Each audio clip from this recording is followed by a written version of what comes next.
चलो જોઈએ વિદ્યાર્થી મિત્રો અર્ધવાહકો અર્ધવાહકોને કહેવાય આપણે જોઈ ગયા યાદ રાખજો અર્ધવાહકોને આપણે આ રીતે પણ સમજી શકીએ સિલિકોન અને જર્મેનિયમ જેવા અગત્યના અર્ધવાહકો છે અગત્યના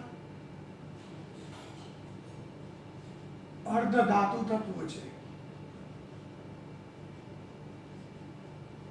धातु अधातु અને અર્ધધાતુ મતલબ આમની જે વાહકતા છે એ શક્તિ ગેપથી પણ આપણે જોઈ ગયા કારણ કે ગેપ મધ્યમ પ્રકારની છે એટલે શું થશે બધા ઇલેક્ટ્રોન કૂદીને ઉપર જઈ શકતા નથી આ શક્તિ ગેપ છે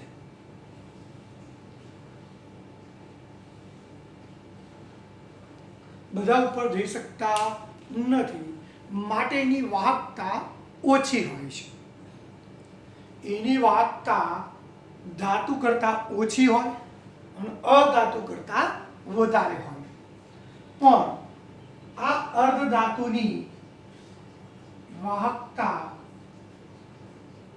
વધારી શકાય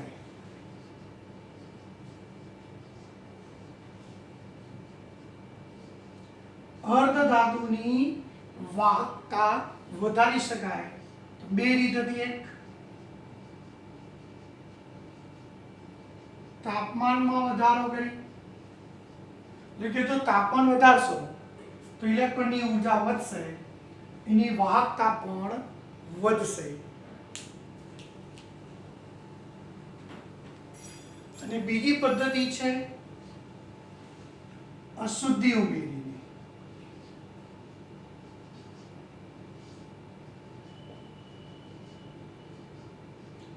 અશુદ્ધિ ઉમેરીને પણ અર્ધધાતુ તત્વોની વાહકતા વધારી શકાય હવે અશુદ્ધિ કઈ રીતે ઉમેરવામાં આવે છે એના બે પ્રકાર છે જો તાપમાનમાં વધારો કરી એની વાહકતા વધારી શકાય પણ એ પદ્ધતિ આપણે વધારે ઉપયોગી નથી કારણ કે દરેક જગ્યાએ કે તાપમાન વધારવાનું હોય કેટલું વધારો એ પ્રમાણે વાહકતા વધે છે પણ આપણે વાહકતા કેટલી રાખવી છે કેટલા પ્રમાણમાં રાખવી છે એ નક્કી કરવા માટે તાપમાન બહુ અગત્યનો નથી એના માટે અગત્યનો ઘટક કયો આવશે અશુદ્ધિ ઉમેરણ પદ્ધતિ અને અશુદ્ધિ ઉમેરીને વાહકતા જે વધારવાની પદ્ધતિ છે એને ડોપિંગ પદ્ધતિ કહે છે ડોપિંગ કહે છે યાદ રાખજો શું કહીશું આપણે એને ડોપિંગ આ ડોપિંગમાં બે પ્રકારના હોય ઇલેક્ટ્રોન સમુદ્ર અશુદ્ધિ ઉમેરવાનું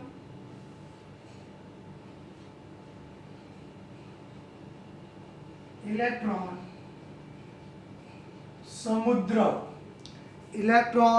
સમુદ્ર અશુદ્ધિ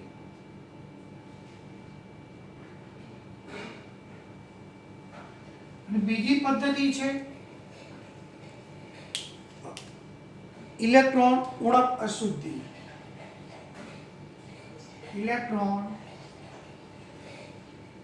ઉણપ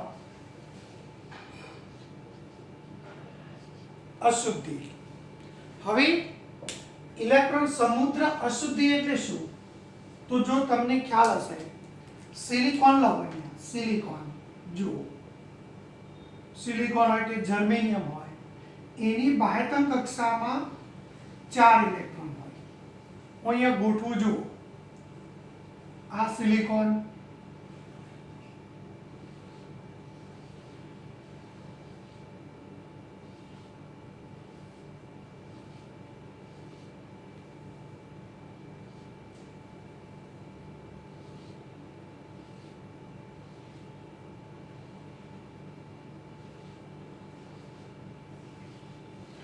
સિલિકોનની બાહ્યતમ કક્ષામાં 4 ઇલેક્ટ્રોન હોય પણ એ ચારે 4 ઇલેક્ટ્રોન શું કરે છે બંધ બનવા માટે વપરાય છે જુઓ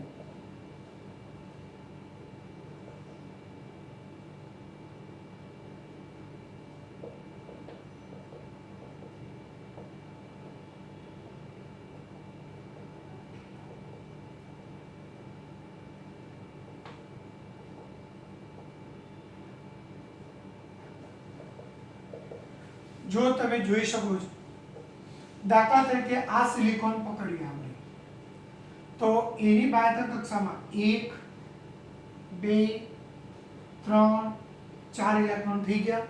એની સામે બીજા સિલિકોનના આવે જુઓ, તો અહીંયા સિલિકોનના 4 ઇલેક્ટ્રોન મોટા ભાગે બંધ બનવા માટે વપરાય છે, માટે આની વાહકતા ઘણી ઓછી હોય છે. પણ એની અંદર ઇલેક્ટ્રોન સમુદ્ર અશુદ્ધિ, ઇલેક્ટ્રોન સમુદ્ર અશુદ્ધિ એટલે શું એની વાત કરું તો એની અંદર એવા, એટલે આપણે સમૂહ લખવા તો પણ લખી શકીએ આપણે સમૂહ. જો સિલિકોન, જર્મેનિયમ એ બધા 14મા સમૂહના તત્વો હતા. 14 ઇલેક્ટ્રોન સમુદ્ર એટલે જેનો 15મો સમૂહ અને 16મા સમૂહના તત્વો જ્યારે તમે ઉમેરો તો 15મો સમૂહ 16મા સમૂહના તત્વો તમે ઉમેરશો તો તેને ઇલેક્ટ્રોન સમુદ્ર અશુદ્ધિ કહેવાય. અને 14 નાનો એટલે કે 13મા સમૂહના 12 અને 13 સમૂહના તત્વો ઉમેરો તો એને ઇલેક્ટ્રોન ઉણપ અશુદ્ધિ કહે છે. દાખલા તરીકે અહીંયા સમજાવું તમને કે આર્સેનિક 15મા સમૂહનું તત્વ છે આર્સેનિક. 15મો સમૂહ એટલે શું? એની બાહ્યતમ કક્ષામાં 5 ઇલેક્ટ્રોન હશે. એની બાહ્યતમ કક્ષામાં ટોટલ 15મો સમૂહ એટલે બાહ્યતમ કક્ષામાં 5 ઇલેક્ટ્રોન હોય. હવે અહીંયા જો તમે સિલિકોનમાં આર્સેનિક ઉમેરો તો અહીંયા કોણ આવશે? આર્સેનિક આવશે. આર્સેનિકના કેટલા ઇલેક્ટ્રોન થયા? અહીંયા હું 2 લખું છું, ધ્યાન રાખજો.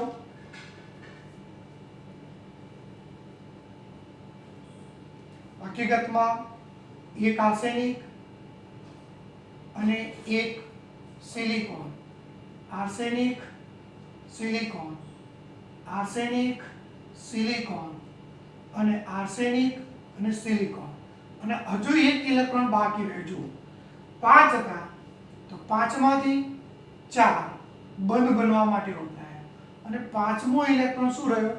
બાકી રહ્યો. તો આ 5મા ઇલેક્ટ્રોનના કારણે એની એ 5મો ઇલેક્ટ્રોન મુક્ત સ્વરૂપે હોય, એ 5મો ઇલેક્ટ્રોન મુક્ત સ્વરૂપે હોય તો એને આપણે શું નામ આપ્યું? ઇલેક્ટ્રોન સમૃદ્ધ અશુદ્ધિ. એટલે આ ચલિત ઇલેક્ટ્રોન કહેવાય.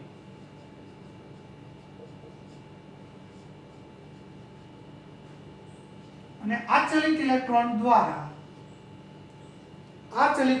દ્વારા સિલિકોન કે જર્મેનિયમ ની વાહકતા વધારી શકાય. અને આવા ઘટકો મૂકીને જે વાહકતા વધારીએ છે એને આપણે n પ્રકારના અર્ધવાહકો કહેવાય. n પ્રકારના અર્ધવાહકો. ધ્યાન રાખજો, n એટલે 15મો સમૂહ એટલે નાઇટ્રોજન સમૂહ કહેવાય. ન્યુઝીલેન્ડ, પાકિસ્તાન, ઓસ્ટ્રેલિયા, સબ બિખારી. ન્યુઝીલેન્ડ, પાકિસ્તાન, ઓસ્ટ્રેલિયા, સબ બિખારી આર્સેનિક આવ્યો. તો n સમૂહના તત્વો ઉમેરવામાં આવે. જો ધ્યાન રાખજો, એટલે એને યાદ રાખવાનું, n પ્રકારનો અર્ધવાહક કહેવાય. 14 થી વધારે 15-16 સમૂહના તત્વો ઉમેરવાથી જે વાહકો મળે છે એને આપણે કહીશું n પ્રકારના અર્ધવાહકો. હવે એ જ રીતે અહીંયા આપણે ફરીથી આપણે સિલિકોન લઈ લીધો. તો ઇલેક્ટ્રોન હોય જ નહીં, સિલિકોનમાં 4 4 8 ગોઠવાઈ ગયા હોય. હવે આપણે ઓછા ઇલેક્ટ્રોન ધરાવતા હોય, જેની બાહ્યતમ કક્ષામાં 2 કે 3 ઇલેક્ટ્રોન હોય, એવા આપણે ઘટકોની આપણે અહીંયા વાત કરીશું. તો યાદ કરો 13મો સમૂહ તમને જો યાદ હોય 13મો સમૂહ બાલ ગાલ ઈન ટાલ, બાલ બાલ ગાલ ઈન ટાલ, બોરોન, એલ્યુમિનિયમ, ગેલિયમ, ઇન્ડિયમ અને થેલિયમ. આ બધા તત્વોની બાહ્યતમ કક્ષામાં 3 ઇલેક્ટ્રોન હોય. હવે તમે આ પ્રકારની અશુદ્ધિ ઉમેરો આર્યા તત્વો બોરોન કે એલ્યુમિનિયમ, તો આપણને ઇલેક્ટ્રોન ઉણપ અશુદ્ધિ તરીકે ઓળખાય છે. દાખલા તરીકે અહીંયા જો તમે બોરોન મૂક્યો તો શું થશે? બોરોનના 3 જ ઇલેક્ટ્રોન હોય. જુઓ 1 2 3 જ, એટલે અહીંયા 3 જ બંધ બનાવશે બોરોન. જુઓ 1 2 3 બનાવશે. આ ઇલેક્ટ્રોન બંધ બનાવતો નથી. તો અહીંયા જે બંધ બનાવતો નથી એ ઇલેક્ટ્રોન દ્વારા વિદ્યુતની વાહકતા વધે છે. આ ઇલેક્ટ્રોન દ્વારા જર્મેનિયમ અને સિલિકોન અર્ધધાતુ તત્વોની વાહકતામાં વધારો થાય છે. અહીંયા જે અર્ધવાહકો બને છે એને p પ્રકારના અર્ધવાહકો કહે છે. યાદ રાખજો, n પ્રકારના અર્ધવાહક અને p પ્રકારના અર્ધવાહકનો ઉપયોગ કરી ટ્રાન્ઝિસ્ટર બનાવવામાં આવે છે. દરેક ઇલેક્ટ્રોનિક્સ વસ્તુમાં ટ્રાન્ઝિસ્ટર હોય. એ ટ્રાન્ઝિસ્ટર બનાવવા માટે n અને p પ્રકારના અર્ધવાહકોનો ઉપયોગ થાય છે. ઘણી વખતે તો મિશ્ર અર્ધવાહક એટલે કે ટ્રાન્ઝિસ્ટરનો ઉપયોગ થાય, જેવા કે NPN અથવા PNP પ્રકારના અર્ધવાહકો બનાવવામાં આવે છે. જેવી જ્યાં જરૂરિયાત છે એવા પ્રકારના ટ્રાન્ઝિસ્ટર બનાવવામાં આવે છે. NPN એટલે શું? તો પહેલા N પ્રકારનો અર્ધવાહક, બીજું લેયર P પ્રકારનું, પછી લેયર N પ્રકારનું, એ ટાઈપના અર્ધવાહક લેવામાં આવે. PNP માં પહેલું લેયર P પ્રકારનો અર્ધવાહક, પછી N પ્રકારનો અર્ધવાહક, પછી P પ્રકારના અર્ધવાહક ભેગા કરીને જુદા જુદા પ્રકારના અર્ધવાહકો બનાવવામાં આવે છે. તો મુખ્ય 2 પ્રકારના હોય, N પ્રકારનો અને P પ્રકારનો. જ્યારે તમે મિશ્ર વાહકો બનાવવામાં આવે ત્યારે ધ્યાન રાખજો કે P પ્રકારના અર્ધવાહકમાં 13મા સમૂહનું તત્વ લો તો N પ્રકારના અર્ધવાહકમાં 15મા સમૂહનું તત્વ લેવામાં આવે. જ્યારે મિશ્ર અર્ધવાહકો બનાવો ત્યારે યાદ રાખજો, જો P પ્રકારનો અર્ધવાહક એ 13મા સમૂહનું લો તો એની સામે N પ્રકારના અર્ધવાહકમાં 15મા સમૂહનું તત્વ લેવામાં આવે છે. જો હોય તો કઈ રીતે? તો અહીંયા જો ઇન્ડિયમ લેવામાં આવે, 15મા સમૂહ 13મા સમૂહની વાત કરો, અહીંયા ઇન્ડિયમ લેવામાં આવે તો અહીંયા આર્સેનિક લેવામાં આવે છે, એન્ટીમની Sb લેવામાં આવે. જો ઇન્ડિયમ સાથે Sb લેવામાં આવે, યાદ રાખજો 13મો સમૂહ ઉમેરો, 13 14 ની વાત કરો તો એ P પ્રકારનો અર્ધવાહક બનાવે, અને 15 16 ઉમેરો તો 14 નહીં 13 જ, ઘણીવાર 12 પણ આવે છે ફેર કેસમાં. જો અહીંયા ફરીથી 13મા સમૂહના ઉમેરો તો P પ્રકારનો અર્ધવાહક, 15 કે 16મા સમૂહના મૂકો તો N પ્રકારનો અર્ધવાહક. એટલે આ 13 સમૂહ એટલે P પ્રકારનો છે, આ N પ્રકારનો છે. જુઓ P પ્રકાર, આ N પ્રકાર. પણ P પ્રકાર અને N પ્રકારમાં ધ્યાન રાખજો, 13મા સમૂહનો ઇન્ડિયમ હોય તો 15મા સમૂહનો એન્ટીમની હોય. આ તમારે ધ્યાન રાખવાનું છે. એ જ રીતે એલ્યુમિનિયમ હોય, એલ્યુમિનિયમ, તો એની સાથે ફોસ્ફરસ આવશે. એલ્યુમિનિયમ સાથે ફોસ્ફરસ આવશે. જો તમારે આ બીજા નંબરમાં, તો આ બીજા નંબરમાં, આ ચોથા નંબર વાળું લો તો આ ચોથા નંબર વાળું હોય. ઇન્ડિયમ સાથે એન્ટીમની, એલ્યુમિનિયમ સાથે ફોસ્ફરસ. હજુ જોઈએ ગેલિયમ સાથે આર્સેનિક, ગેલિયમ સાથે આર્સેનિક, એટલે કે આ ગેલિયમ સાથે આર્સેનિક લઈશું આપણે. એટલે ફરીથી ધ્યાન રાખજો, સમજાવું. એલ્યુમિનિયમ સાથે ફોસ્ફરસ, ગેલિયમ સાથે આર્સેનિક, ઇન્ડિયમ સાથે બિસ્મથ પ્રકારનું મિશ્રણ લેવામાં આવે છે. એ જ રીતે જે 13 અને 15મા સમૂહની વાત કરી, એ જ રીતે અહીંયા ધ્યાન રાખજો આપણે.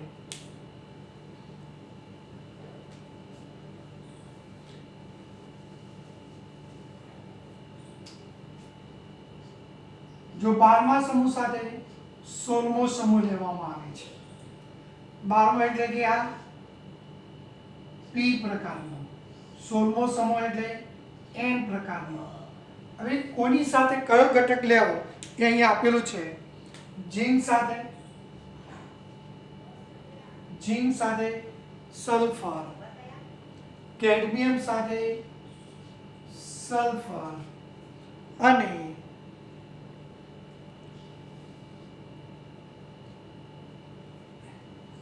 કેડમિયમ સાથે ટેલિડિયમ, સેલેનિયમ, અને બીજું છે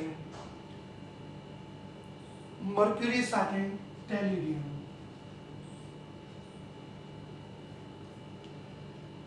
જો યાદ હોય તો 12મા સમૂહના એટલે કે ડી વિભાગના છેલ્લા તત્વો ઝિંક, કેડમિયમ અને મર્ક્યુરી છે.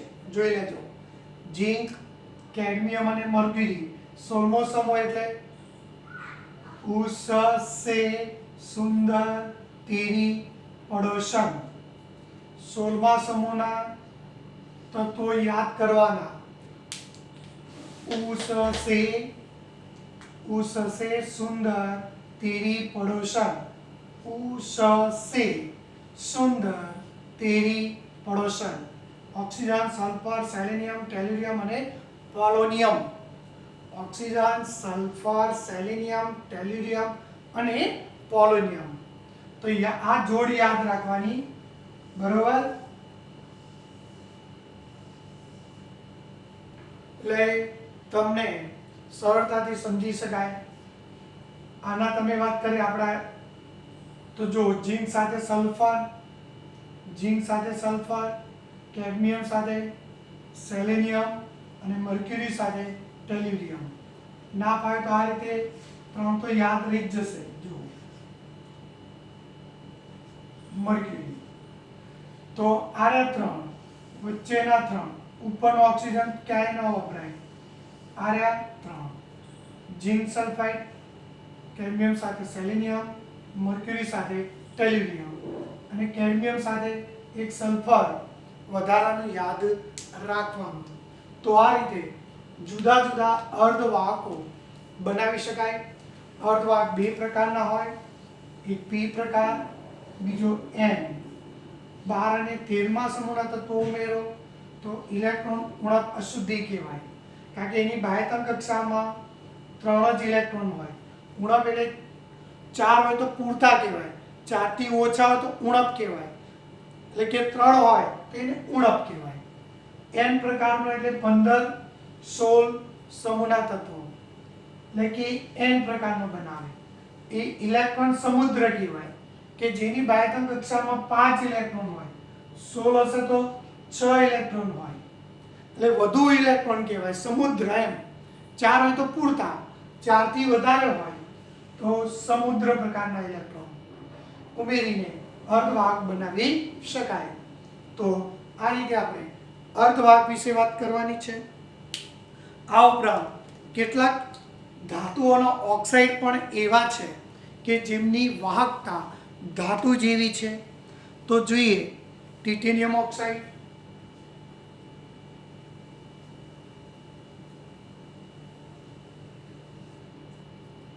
શું થશે? ટિટેનિયમ ઓક્સાઇડ, પછી ક્રોમિયમ ડાયોક્સાઇડ અને રેનિયમ ટ્રાયોક્સાઇડ. જો આ ઓક્સાઇડ છે, મોટા ભાગના ઓક્સાઇડ અવાહક હોય, પણ કેટલાક ઓક્સાઇડ એવા છે કે એમની વાહકતા ધાતુ જેવી છે. એમાં કહે છે કે રેનિયમ ઓક્સાઇડની વાહકતા કોપર જેવી છે. તમે વિચારી શકો છો, રેનિયમ ઓક્સાઇડની વાહકતા કોપર જેવી છે. તો આ યાદ રાખવાનું. બીજા પણ vanadium oxide, vanadium dioxide, vanadium trioxide અને ટિટેનિયમ ટ્રાયોક્સાઇડ, એ પણ અવાહકતાનો, આ બધા આ છે, આ 4 અવાહક ઓક્સાઇડ છે. યાદ રાખજો, ફરીથી લખું છું, અહીંયા સમજવાનો પ્રયત્ન કરજો.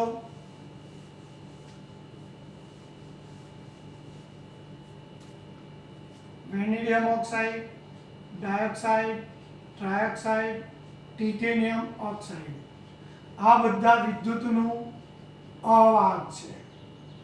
મોટાભાગના ઓક્સાઇડ અવાહક હોય, પણ આપણે 3 જોઈ ગયા: ટિટેનિયમ ઓક્સાઇડ, પછી ક્રોમિયમ ડાયોક્સાઇડ અને સેલેનિયમ ટ્રાયોક્સાઇડ ની વાહકતા ધાતુ જેવી છે. એમાં સિલિકોન ડાયોક્સાઇડની વાહકતા કોપર જેવી છે. તો આ બધા શબ્દો ધ્યાન રાખજો, એમસીક્યુ માટે પણ કામ આવશે તમને. હવે આપણે જોઈએ હવે ચુંબકીય ગુણધર્મ. ચુંબકીય ગુણધર્મ એટલે શું? તો જે ચુંબકત્વ છે, આકર્ષવાનો જે ગુણધર્મ છે, એને ચુંબકીય ગુણધર્મ કહેવાય. હવે આકર્ષવાનો ગુણધર્મ કઈ રીતે ઉદ્ભવે છે એની હું વાત કરું તો આપણને જો ખ્યાલ હોય કે ઇલેક્ટ્રોન બે પ્રકારે ભ્રમણ કરે છે. એક કેન્દ્રની આજુબાજુ ભ્રમણ કરે છે. જો ઇલેક્ટ્રોન કેન્દ્રની આજુબાજુ ભ્રમણ કરે છે તો એને કક્ષીય ભ્રમણ કહેવાય. શું કહેવાય? કક્ષીય ભ્રમણ. તો એના કારણે આમ લંબરૂપી શું ઉદ્ભવશે? ચુંબકીય માત્રા. ધ્યાન રાખજો. એટલે આને કહેવાય કક્ષામાં ફરે એટલે કક્ષીય ભ્રમણ કહેવાય. અને ઇલેક્ટ્રોન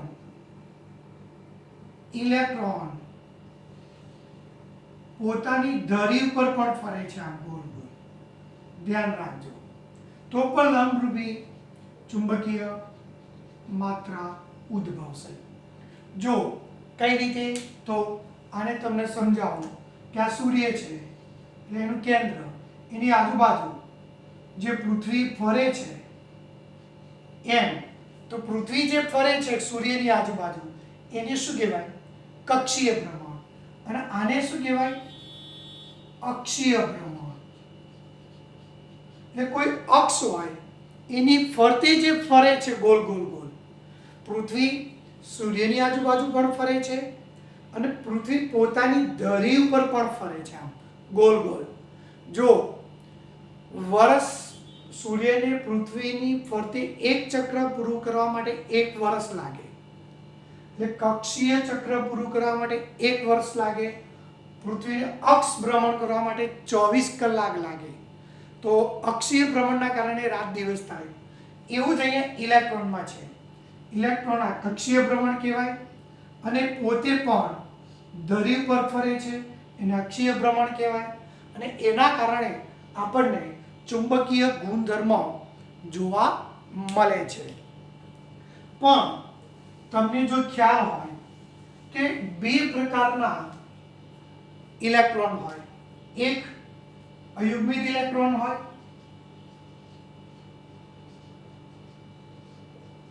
અને યુગ્મિત ઇલેક્ટ્રોન હોય. જેની અંદર અયુગ્મિત ઇલેક્ટ્રોન જોવા મળતા હોય એ બધા અનુચુંબકીય ગુણધર્મ ધરાવે છે, જેની ચુંબકીય ચાક માત્રા ઓછી હોય છે, પણ ચુંબકીય ક્ષેત્રમાં મૂકતા એ ચુંબકીય ગુણધર્મ તરીકે વર્તે છે. જેની અંદર અયુગ્મિત ઇલેક્ટ્રોન છે, અયુગ્મિત ઇલેક્ટ્રોન એ પ્રતિચુંબકીય ગુણધર્મ ધરાવે છે. એ ચુંબકીય ક્ષેત્રમાં પણ નિર્ભર ચુંબકીય ક્ષેત્ર ઉદ્ભવે છે. આમાં ચુંબકીય ક્ષેત્રમાં મૂકવાથી નિર્ભર ચુંબકીય ક્ષેત્ર ઉદ્ભવશે અને આને ચુંબકીય ક્ષેત્ર એટલે ચુંબકીય ક્ષેત્ર એટલે બે હાઈ ચુંબક વચ્ચે મૂકવાનું. બે હાઈ ચુંબક લો અને વચ્ચે આ ઘટકો મૂકવાથી બનશે. આને પ્રબળ ચુંબકીય ક્ષેત્રમાં મૂકતા ચુંબકત્વ ચુંબકીય ક્ષેત્ર જોવા મળશે. અહીંયા અતિ નિર્બળ જોવા મળશે. કેમ? તો જો અયુગ્મિત એટલે શું? કક્ષામાં એક જ ઇલેક્ટ્રોન હોય. સમજી લેજો, એક જ ઇલેક્ટ્રોન હોય તો એના કારણે ચુંબકત્વ જોવા મળે છે. પણ યુગ્મિત ઇલેક્ટ્રોન હોય, યુગ્મિત એટલે બે હોય આમ, તો આની અસર આ નાબૂદ કરે છે ચુંબકત્વ, આની ચુંબકત્વની અસર આ નાબૂદ કરે છે. પરિણામે ચુંબકત્વનો ગુણધર્મ 0 જોવા, ચુંબકત્વ શૂન્ય થઈ જશે. પણ ચુંબકત્વમાં મૂકવાથી નિર્બળ ચુંબકીય ક્ષેત્ર થોડુંક ઉદ્ભવશે. ચુંબક લઈ લેશો ચુંબકીય ક્ષેત્ર તો પાછું ચુંબકીય ક્ષેત્ર જતું રહેશે. અહીંયા પણ ચુંબકીય ક્ષેત્ર જતું રહેશે. એટલે ફરીથી ધ્યાન રાખજો કે અયુગ્મિત ઇલેક્ટ્રોન ધરાવતા હોય જેવા કે ઉદાહરણ છે O2, Cu+2, Fe+3, ક્રોમિયમ+3, યાદ રાખજો. એ જ રીતે પ્રતિચુંબકત્વમાં અયુગ્મિત ઇલેક્ટ્રોન ધરાવતા ઘટકો કયા? NaCl, પાણી અને બેન્ઝીન. જે ચુંબકીય ક્ષેત્રમાં મૂકતા પ્રબળ ચુંબકીય ક્ષેત્રમાં મૂકતા ચુંબકીય ક્ષેત્રમાં આકર્ષણ જોવા મળે છે. એટલે કે એક પ્રકારનું આકર્ષણ અંદર ઉદ્ભવશે. અને અહીંયા ચુંબકીય ક્ષેત્રમાં મૂકતા નિર્ભર અપાકર્ષણ ઉદ્ભવે છે. યાદ રાખજો, અપાકર્ષણ એટલે કે અહીંયા ચુંબક તરીકે વર્તે થોડાક. પ્રબળ ચુંબકીય ક્ષેત્રમાં મૂકતા એ ચુંબક તરીકે વર્તે છે અને આને ચુંબકીય ક્ષેત્રમાં મૂકતા, આ ઘટકોની ચુંબકીય ક્ષેત્રમાં મૂકતા ચુંબક તરીકે વર્તતા નથી. ધ્યાન રાખો, ઉદાહરણ યાદ કરો. જો શોર્ટ ફોર્મ યાદ રાખવા માટે મેં તમને બનાવેલું છે કોક્રોઆઓ. કોક્રોઆઓ. કો એટલે કોપર, ક્રો એટલે ક્રોમિયમ, આ એટલે આયર્ન, ઓ એટલે ઓક્સિજન. કોક્રોઆઓ. કોક્રોઆઓ. ફરીથી અનુચુંબકીય ગુણધર્મ કોણ ધરાવે? તો અયુગ્મિત ઇલેક્ટ્રોન ધરાવતા જે ઘટકો છે એની અંદર અનુચુંબકીય ગુણધર્મ જોવા મળે છે. ઉદાહરણ તરીકે લખી નાખવાનું. આ કોક્રોઆઓ. કો એટલે કોપર, ક્રો એટલે ક્રોમિયમ, આ એટલે આયર્ન, ઓ એટલે ઓક્સિજન. કોપર ઉપર +2, Fe ઉપર +3, ક્રોમિયમ ઉપર +3. હવે આને પ્રબળ ચુંબકીય ક્ષેત્રમાં મૂકતા આકર્ષણનો ગુણધર્મ ધરાવે છે. એટલે 4 વાક્યો થશે, વધારે વાક્યો 3 વાક્યો થશે. ધ્યાન રાખજો. ખ્યાલ આવી ગયો?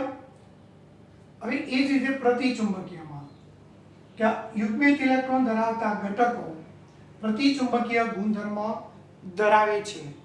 જેવા કે બેના પાણી લે.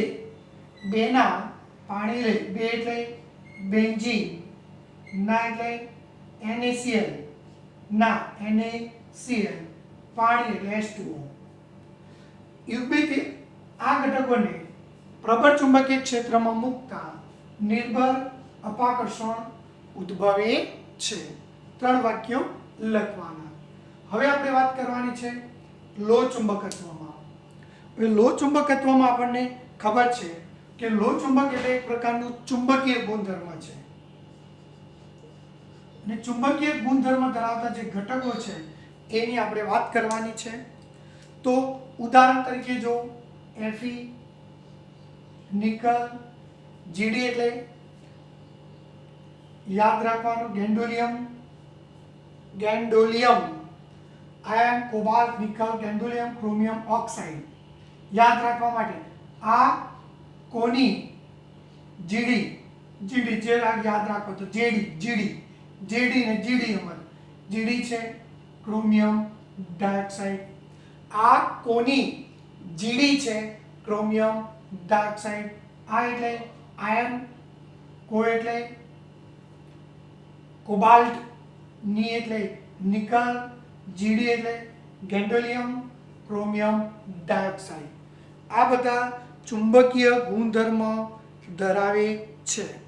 અને આની અંદર એ ચુંબકીય ગુણધર્મની વાત કરું, માનો કે મેં એક ચુંબક લઈ લીધું, તો આ ચુંબકની અંદર નાના નાના સૂક્ષ્મ ચુંબક હોય જે સ્વતંત્ર ચુંબક કહીએ છીએ આપણે, જેને કહીશું ડોમેન.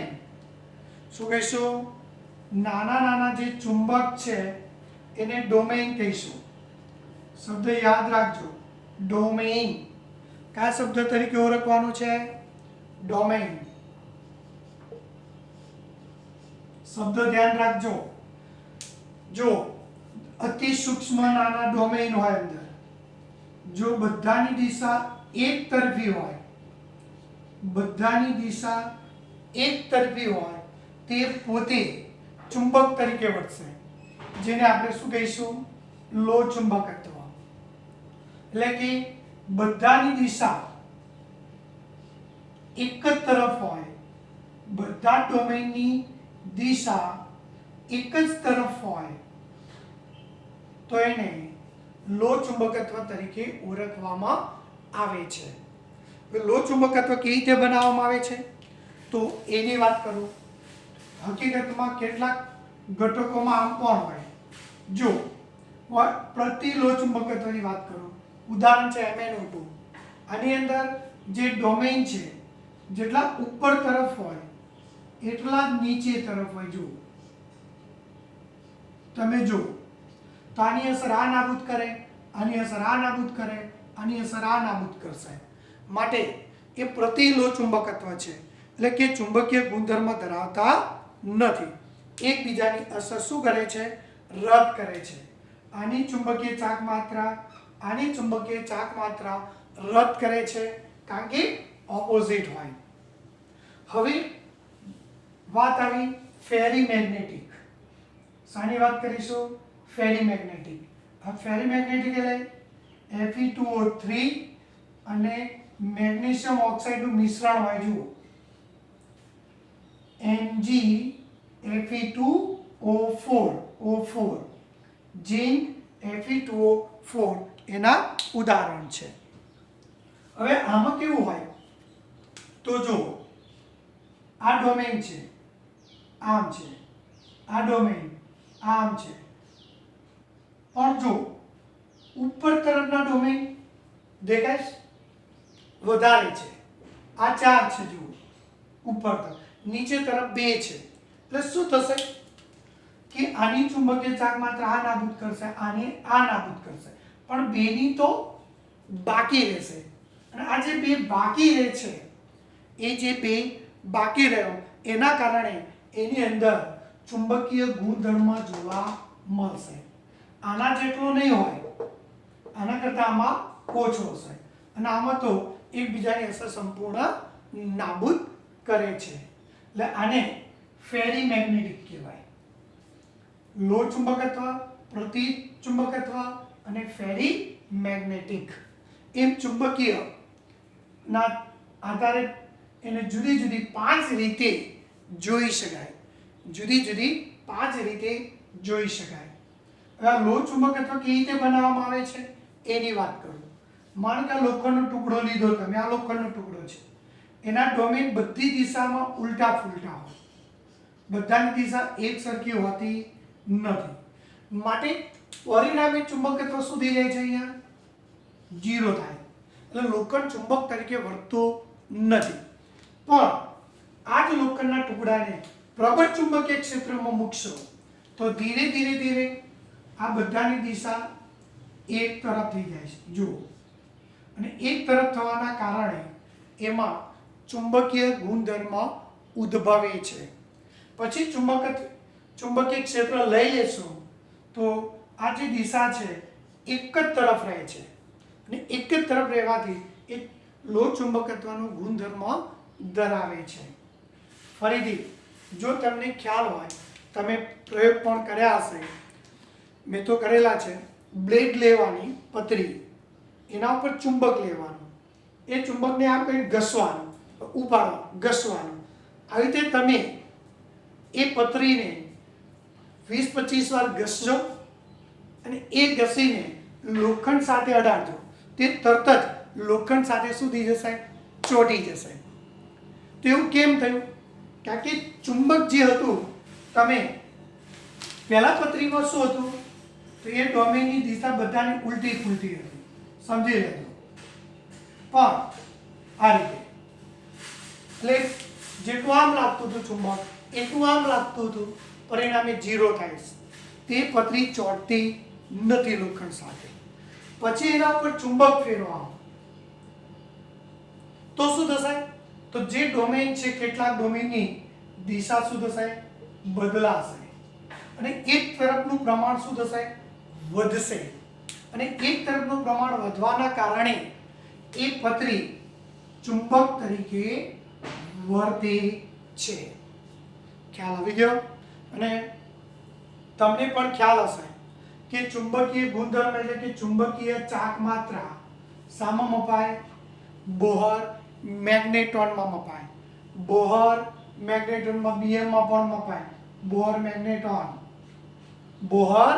મેગ્નેટ્રોન એની વેલ્યુ યાદ રાખજો MCQ માટે. 9.27 × 10⁻²4 એ મીટર સ્ક્વેર, એ m સ્ક્વેર યાદ રાખજો. તો બોહર મેગ્નેટ્રોનનો આ એકમ છે, ફિઝિક્સમાં પણ તમારે આવતો હશે. હવે તમે એવું પણ જોયું હશે, માનો કે આ લોહ ચુંબકત્વ છે, બધાની દિશા કેવી હશે? એક સરખી હોય, એટલે કે ચુંબક તરીકે વર્તે છે. હવે તમને એવું ભણી ગયા આપણે કે ચુંબકને પછાડવાથી એનો ચુંબકીય ગુણધર્મ ઘટે છે. તો આને ચુંબકને પછાડો તો ઘણાની ડોમેનની દિશા શું થાય? બદલાઈ જાય. અને જો ડોમેનની દિશા બદલાય તો આની અસર આ નાબૂદ કરી નાખશે, તો ચુંબકીય ગુણધર્મ શું થશે? ઘટશે. ત્રીજું તમે કીધું એને ગરમ કરવાથી પણ ચુંબકીય ગુણધર્મ નાશ પામે, કારણ કે ગરમ કરવાથી પણ ડોમેન છે એની દિશા બદલાય છે, માટે ચુંબકીય ગુણધર્મ બદલાય છે. તો અગત્યના 5 મુદ્દા છે, ધ્યાન રાખજો. સ્ક્રીનશોટ લઈને પણ તમે તમારી રીતે મુદ્દાઓને યાદ કરી શકો છો.